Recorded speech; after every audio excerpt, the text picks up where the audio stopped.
Hmm?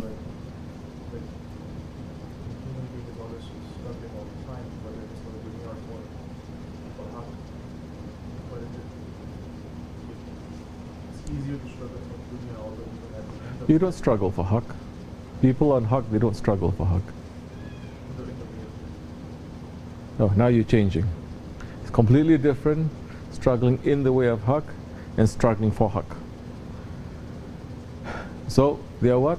It's very easy to struggle for dunya, although at the end of the day, you drained and have no energy. It's easy to struggle for the dunya because at the end of the day, you have, even if you have no energy, it's easy to struggle for the dunya. It seems like it's easy to struggle for the dunya. And?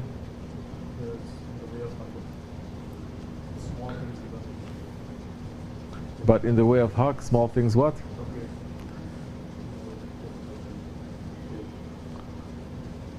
Small things appear difficult. That's how you know which level you're at. Because when the river is flowing to the sea, to the ocean, it's making so much noise, so much power, so much fuss, so much confusion. But once it reaches to the ocean, there's no more noise, no more confusion. But you become part of the ocean and there is a power there that is silent. More you struggle for the dunya, the more difficult you're going to be. It's not the more ease you're going to be, the more difficult. The more you're struggling for the dunya, the more old, the more powerless, the more sick you're going to be. Because this dunya or akhirat, it's not two separate things. They have an owner. And the owner is saying, you struggle for the dunya, this is what you're going to get. You struggle for the akhirat, this is what you're going to get. You struggle for the dunya, and you're running after the dunya. You get everything. You may look like you're really enjoying it, but you're not. You're miserable. You look like you're eating the best thing, but there is already no more taste in your mouth. You look like you're enjoying all the best things in your life, your cars, your women, your this and that, but in reality you have no more taste also for this. Don't you know? That's why these people, their taste become more and more evil, more and more weird. You understand? If you're having satisfaction, let's say, from eating the steak, you're not going to have a taste for something other than that. Because you're not satisfied with a steak, then you have to have a taste. You say, what about, you look at elephant, you say, what about this elephant? You look at giraffe, you say, what about this giraffe? You're going to look at dinosaurs that they dig up, you're going to say, what about this dinosaur? I want to eat this one. Later, you're going to look at people, humans, and you say, what about these humans? What is the taste? Because when you move away from the halal, you move into the haram, then it is endless. Because halal always has a limit. Water is halal, it also has a limit. If this water is going to make you sick, you have to stop drinking the water. There is a limit. If this water is making you drunk, you have to stop. If this water is poisoning your body, because some people like to drink a lot of water, but drinking too much water can also poison your body. You can die, no? Yes. It is also forbidden. But when you enter from what is Allah is letting you to have, halal, and you enter into the forbidden, then it is endless because this is the ego. Ego is not worshipping Allah, ego is worshipping itself. And ego is saying, I am master of everything. I am the Lord of everything. Everything must submit to me. Then that time you can eat everything. You understand? Bats, snakes, anything. And you're not even eating it for any real benefit, just some benefit that you think in your mind it is. But the ones who are really satisfied, They find satisfaction. They find satisfaction with whatever that is in front of them. If it is a rice, they say, I'm satisfied. If it is a bread only, they say, I'm satisfied. If Allah is giving them something else, they say, I'm satisfied. Don't be super fakir now, huh? That Allah is giving us so much, and then we say, oh no, I'm not going to eat it. I'm only going to eat this. You have to eat it because it's in front of you, but don't pass your limits. It doesn't mean people are going to give you 10 things. You have to eat all 10 things. What do you have to do? Okay, you don't eat. It's okay. It's good. You keep a limit. That means you're putting a restraint on yourself. Allah loves that. But don't just don't eat. Take it and share. I see so many people, they don't eat, meaning they stop themselves, but they don't share. And they're actually jealous someone else is eating it, and they don't like it. You see, they're not happy. They're actually very angry. They're eating vegetables very angrily. What are you? I'm on a diet. They're eating. You understand? They're not happy. But if you're happy, whatever that's in front of you, you're going to give. Openly or hiddenly, you're going to give and you're going to share. Because that is the other thing now. You find satisfaction, spiritual satisfaction, from that food. And the spiritual satisfaction is when you actually share it. You don't taste it, but you see someone who is eating it and you feel full. You feel happy. Understand? So, you're running after this dunya. Never ending. You find this dunya. You get this whole dunya. You're going to say this is not enough. What about the moon? Shaykh Efendi is saying they're looking at the moon, they think it's yellow like gold. So they say, we have to go there and get the gold. So they're trying to get there. Didn't happen. Now they say, let's look at other planets. MashaAllah. They study, they say, you know, the one planet close to us, Mars. They study and they say nothing can be alive there. Then they study, they saw some bit of water. Aha, water! Huh. Maybe water, maybe not. They see some little bit thinking is life. It's not. They know it's not. But some stupid billionaire saying, now I want to make a new world there. Why? Not because there isn't enough land here, but they want to be Lord. They want to say, we are the ones who take over this, and we're going to this is a new world. We are the masters of that new world. We are going to be Lord. You understand? You find you're not going to be satisfied. You're not going to be satisfied. Allah subhanahu wa ta'ala has created the ego like that, never to be satisfied. But Allah subhanahu wa ta'ala has made the spirit with the material things to be satisfied. According to your level, a little bit, you are satisfied. But the spiritual things, the spirit knows it is never ending. With the spiritual things, the spirit is always running after. More you are getting it, like this dunya, more you get it, more heavy. But in the spiritual matters, more the spirit is getting it, more light it becomes. More is getting more light, more younger, more light, more beauty, more majesty, and is never ending. And Allah has created mankind for us, for Him. So it is never ending. Our way to Him as well. The spirit can take it. This body cannot. This body, this ego, this body, how much can it eat? As much as the eye is seeing? No. You cannot even eat that much. You cannot even drink that much. And even if you say, I want to eat all of this, you start with one, it is good. You do another one, still good. Third one, no taste. Fourth one, this is too much. Fifth one, sixth one, seventh, you eat, you will throw up. It becomes a curse to you. A curse. It becomes a poison to you. Something which is good can become a poison to you. This is the nature of this dunya. And the ego search. But in the spirit, as it is in the paradise, you don't eat and you don't drink to keep you alive. You eat and you drink for the pleasure. And whatever that you eat and you drink, because you are already in a spiritual way, you're eating and you're drinking, that what you're eating and drinking, it doesn't become dirty. It becomes even more, you are changing it to become even more beautiful. Just as our body, when we eat the beautiful food, we change it to become very dirty, that it comes out. In the paradise, when you're Ahli Jannat, whatever you take from the paradise, it becomes even more beautiful than that. And even wine that is forbidden here is not going to be forbidden there.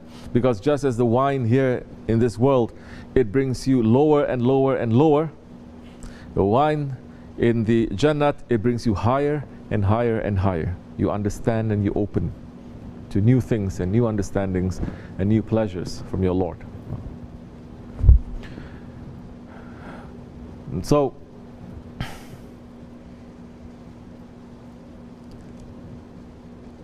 this body is not us. This spirit is us. This dunya is not Jannat. This dunya is an exile for us. Our home, our Jannat is not this dunya.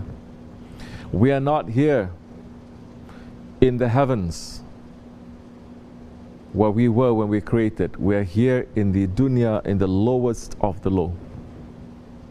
We are not here protected and surrounded by the heavenly creatures. We are here in the lowest of the low, where Allah gives permission to shaitan to do whatever he wants to us, to those who are listening. Do you understand? Our spirit, we are in enemy territory. This is enemy territory. Imagine you are in enemy territory and the enemy wants to finish you. You are in enemy territory. The enemy is outside.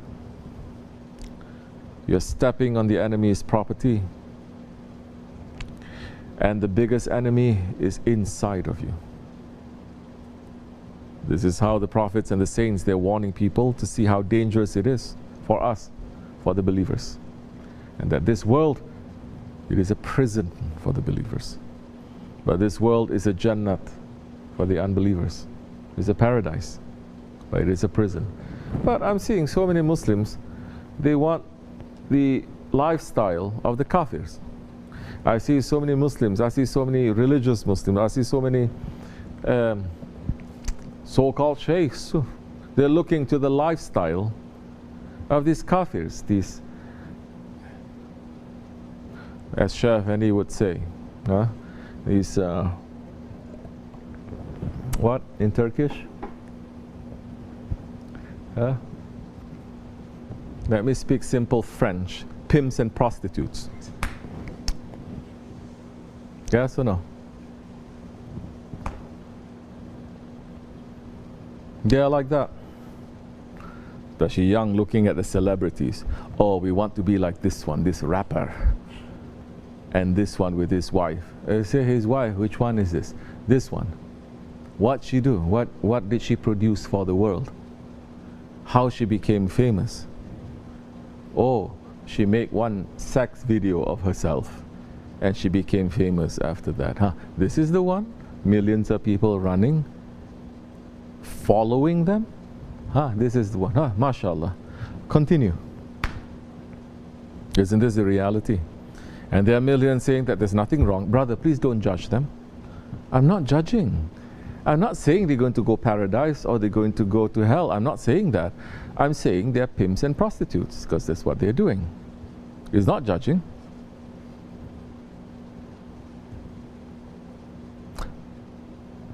You want to follow? Be free to follow. Everyone is free to follow. But understand who you're following, where they are going.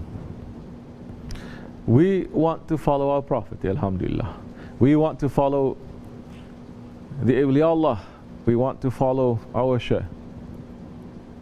This is enough for us. Even if the whole world is saying we are the stupid ones, we are the foolish ones, we are the backward ones, we don't care. Because who is this dunya? Our buddy? Allah's buddy? Prophet's buddy? No, this dunya is our enemy. Let them say. They must say that.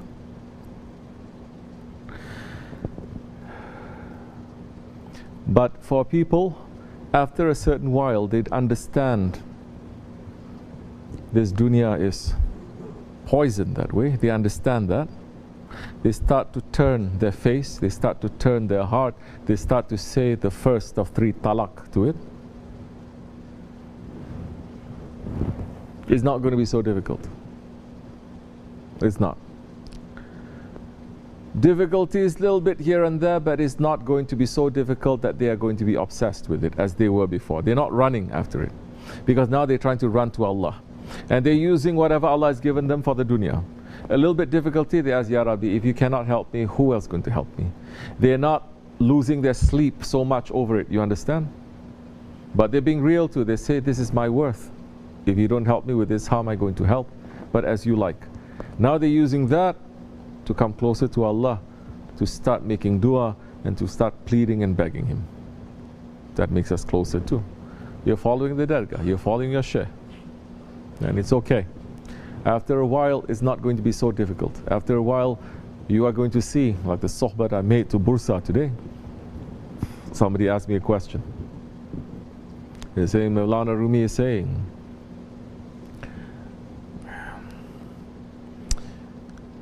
the bad things, they happen to you because of the wrong things that you have done. And the good things happen to you because of the good things that you have done. Doesn't matter how he takes it, which context it is, just these words. He's asking me, how am I going to understand this when we see the hard things that's happening to the prophets and the awliya Allah? Because these are the things that unbelievers and munafiqs, they're going to say. I smile and I say, because the prophets and the saints, they never look at hardship as hardship.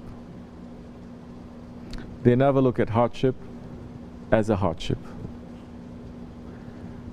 They don't look at the rose or the thorn of a rose.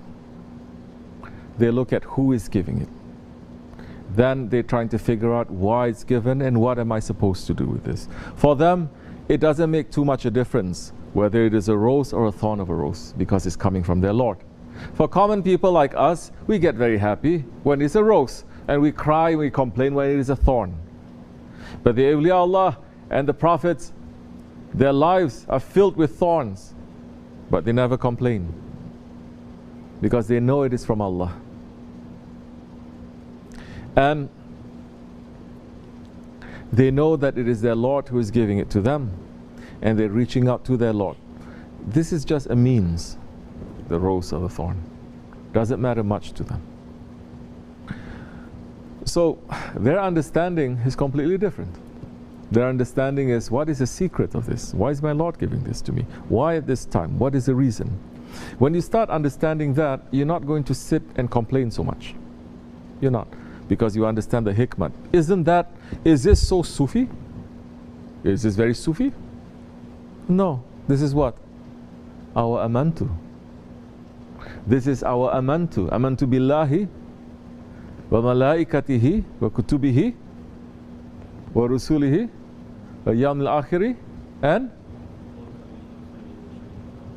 what? Qadrihi wa sharrihi khayrihi wa sharrihi min Allah ta'ala. Khair and shar, it is coming from Allah. This is part of our faith. This is not being Sufi. This is knowing that good and bad, it is coming from Allah. This is the same amantu that the prophets they have, you know. But the prophets, they live by that amantu, not us. So many Muslims today, higher only, like Christians, they believe, oh, God is good to me. What did He give you? I got money, I got kids, I got a boat, I got a, you know, gospel, what do you call it? Huh? Prosperity bullshit, what? Prosperity gospel. The sign that Allah loves you is when you got the money. And now Muslims are starting to do that. No.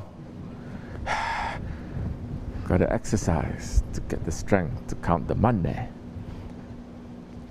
It's different if you're helping people. Of course, it's different when you are that. I'm not talking about those ones. I'm talking about those other ones.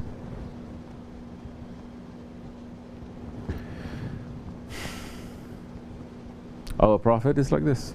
No. Now Muslims are starting to believe this. So if Allah doesn't give you anything, if God doesn't give you that, then God is bad. God is good to me, then you get all these things. Then God is bad to you when He doesn't give? Then you become like those ones that Allah is saying. Pray that you don't become like those ones. Who are those ones?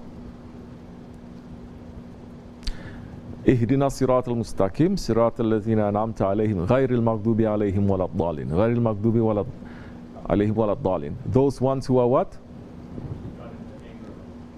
Those who have met the deviation, or those who are pulling the anger of Allah. Correct? Okay. Those who made the deviation, because you think that only when you want something and you think that it is good, Allah should give it to you, and that's proof that you are good. If Allah doesn't give it to you, then He's bad. And Allah subhanahu wa ta'ala Himself is saying, the thing that you're asking for, you think it is good, but maybe it is not good for you. And the thing that you don't like, that you think it is bad, maybe that is good for you.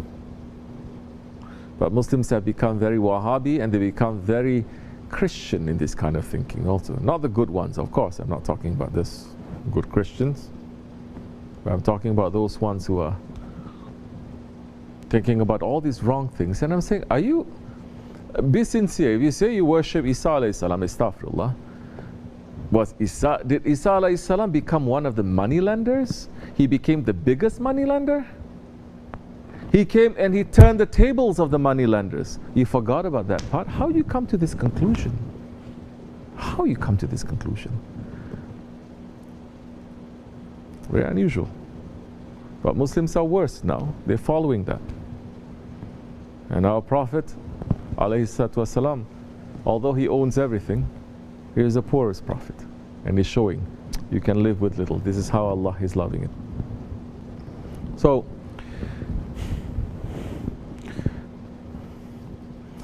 surround yourself with Ahli Zikr. It'll be easy. If you surround yourself with Ahli Dunya, even if you're making a zikr,